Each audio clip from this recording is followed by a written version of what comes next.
don't know if it's really exists or not.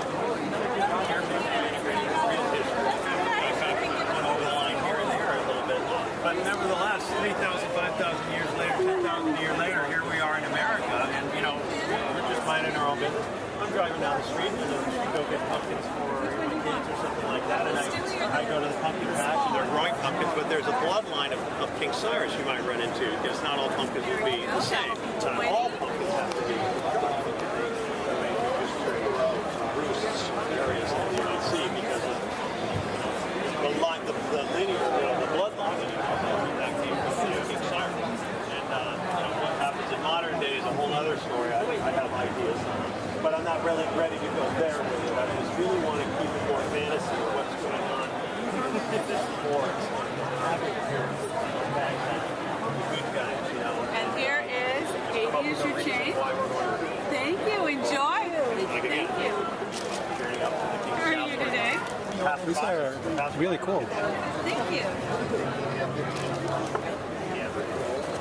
Todd McFarlane signed that? We had a guy come in yesterday. He bought one of the prints, and then he happened to mention that he had a connection that would get him in front of Tom McFarlane. So we went, hey, you want to do a trade? So we got him to sign 2 of them. Okay. And then we got a picture of Tom McFarlane signing both prints. That's awesome.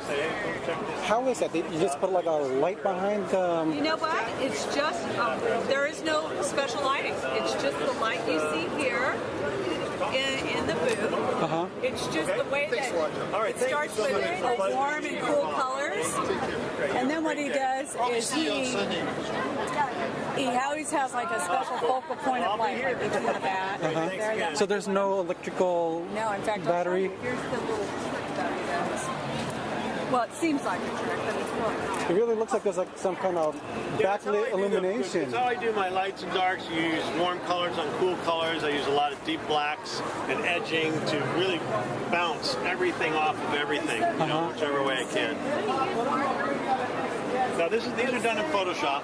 Oh, I see. Yeah, I do refined pencil, scan it in, and then I color it in Photoshop, and I print it out on a inkjet printer, and an Epson, 8-color inkjet printer, and on a semi-gloss paper, which gives me a lot of saturation of the ink, and it really gives me the color balance.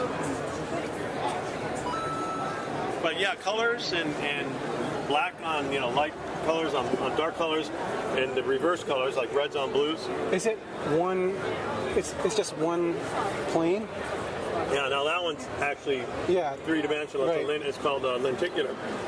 But it looks like it's on another level also because of how I, again, use my colors on top of colors. I also used a little bit of a blur back in here to help pop off that barbed wire on that particular moment. So a perfect illusion is you look at this and already looks like it's kind of glowing, but if you put a directional shade of light on Look at how much brighter that gets. See how much brighter it looks? It looks like they're lit up.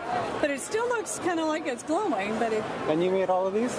Yes, that's You're John Pellico. John Pellico. Oh, okay. Well, nice to meet you. It's nice meeting you. Thank you so much.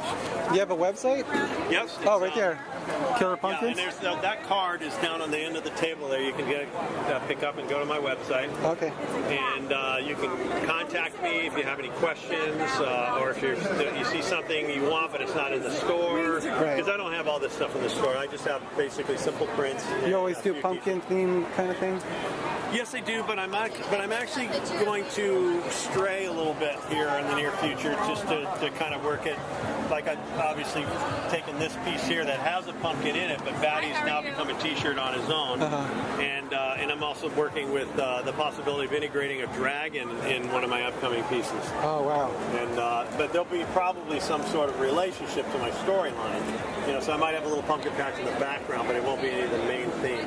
Okay. I want to kind of get this off and running first, as opposed to being, because people when I go to licensing shows to try to sell this idea for merchandise, everybody says, "Can you do Christmas?" And I've done Christmas pieces, but they're with my pumpkins, And they say, "No, we just want you to do Christmas." I said, "Well, I'm not ready for that yet." And the licensing business is a little bit different. This piece won't even look like it's supposed to look once they go print it on some other pillow or curtains or something anyway. So I understand that process, and I have to be wary of that, in the first place. But once I become, let's say, famous, then I could do dragons and be already acknowledged for, we already know what he does with this, and he does a good job of it, and we love it. I can't wait to see his dragons, you know what I mean? So I don't want to dilute this yet by putting other subject matter in it and just become an artist that does all kinds of stuff.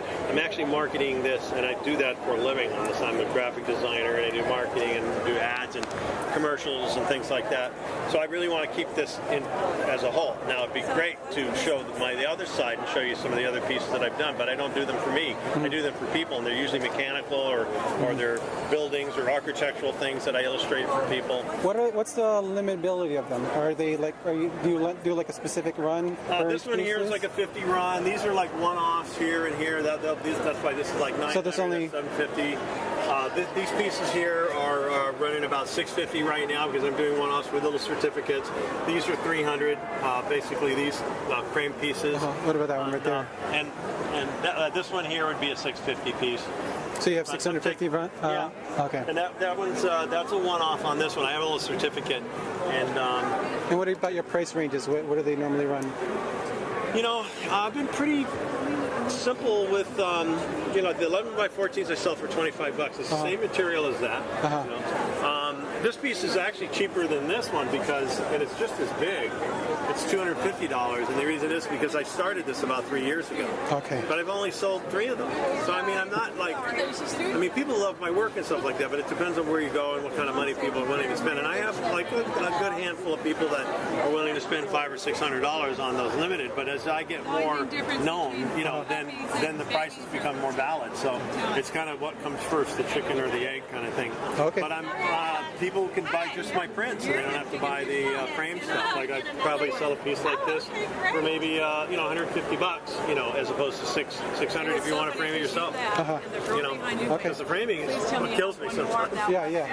You know, I do it myself. Oh, you do your own framing? Yeah, when somebody else does it, I mean, they're going to charge me $300 and $400 anyway. You know what I mean? So, and that's amazing. But there's places that I know that'll do it for less. You know, I mean, if you really shop it out. A lot of times I just don't have the time and trouble to find those. I try to find them local to me, and I end up framing them myself. Yeah. So, you did a beautiful job with the frames. Thank you. Yeah. I try to put like 3 mats on them, you know, to make them more interesting and to really bring out a little bit more of the coloring and stuff like that. All right. Thanks, John. That's a pleasure, man. I'm glad that you stopped by and all right. Good luck. That you're hearing in my work. Yeah. Thank you. You have a great day. This thing that was like the berries and the corn and stuff.